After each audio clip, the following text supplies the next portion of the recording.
Doctor साहब, आपका मुशाहिदा क्या है इस हवाले से हमारे माशरे में कि कौन सा सबब ज़्यादा है इस कैंसर का, जो आपके मुशाहिदे में है? इस वक्त जो है ना वो पूरी दुनिया में ही, सिर्फ हमारे माशरे में नहीं, जी। सबसे जो इसका बढ़ने का और तेज़ी से बढ़ने का सबब है ना वो यही है। जैसे जो पिछले प्रोग्राम में भी हमने बड़ा तफसीलन डिस्कस किया कि जी। जैसे हम नेचर से दूर हो गए हैं, सही है। जो ख़वातीन या मर्द हर एक में ही ग़िज़ा के हवाले से, साफ़ सुथरी माहौल के हवाले से सही आलूदगी है। बहुत है। बोलो।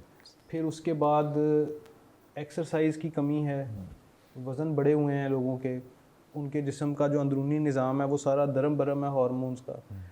और फिर आहिस्ता आहिस्ता जो बढ़ता हुआ रुझान है कि मिसाल के तौर पे शादियां बड़ी लेट हो रही हैं, लोगों को, ख़वातीन को ख़ुसूसन फर्टिलिटी के, यानी कि ये बच्चे पैदा करने के हवाले से बड़े मसाइल हैं। अब आप देखें कि जब हमने ये देख लिया कि ये एक रिस्क फैक्टर है कि किसी का कभी कोई बच्चा नहीं हुआ, और या हुआ तो उसने दूध नहीं पिलाया, तो ये एक रिस्क फैक्टर है। तो इसका मतलब है कि अगर किसी के बच्चे होते हैं और वो दूध पिलाती है तो उसका रिस्क कम हो जाएगा।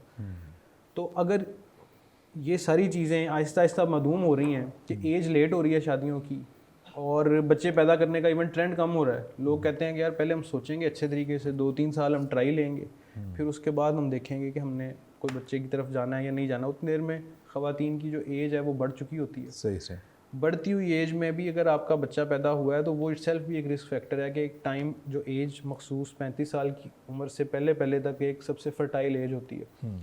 तो अगर हम पूरी दुनिया में ही एनालिसिस करें तो ओवरऑल नेचर से जो दूर हो जाने का अमल है, फितरत से अपनी, जी जिस पे जी। हम पैदा हुए हैं, जी जी। उससे दूर हो जाने का जो अमल है वो बीमारियों की तरफ लेके जा रहा है, और उसमें ये बीमारी भी शामिल है।